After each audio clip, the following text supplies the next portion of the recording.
Hello everyone, welcome to my channel. ఈరోజు tasty aloo fry ఎలా చేయాలో చూద్దాం. ముందుగా స్టవ్ ఆన్ చేసుకొని ఒక ప్యాన్ పెట్టుకొని అందులో 3 టేబుల్ స్పూన్స్ ఆయిల్ వేసుకోవాలి. ఆయిల్ బాగా వేడయ్యాక 1 స్పూన్ శనగపప్పు, 1 స్పూన్ ఆవాలు, 2 ఎండుమిర్చి, కొంచెం కరివేపాకు వేసుకొని బాగా ఫ్రై చేసుకోవాలి. అందులో కట్ చేసుకున్న బంగాళదుంప ముక్కలు వేసి బాగా మిక్స్ చేసుకోవాలి. అందులో కొంచెం సాల్ట్ వేసుకొని బాగా ఫ్రై చేసుకొని అవి బాగా ఫ్రై అయ్యాక పక్కన పెట్టుకోవాలి. ఒక మిక్సీ జార్ తీసుకొని అందులో 1 టేబుల్ స్పూన్ ఉప్పు, 2 టేబుల్ స్పూన్ల కారం, కొంచెం జీలకర్ర, కొన్ని వెల్లుల్లి రిబ్బలు వేసుకొని బాగా మిక్సీ పట్టుకోవాలి.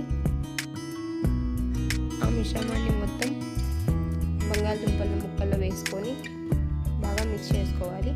అంతే, tasty aloo fry ready. Thank you for watching. Please subscribe to my channel. Thank you.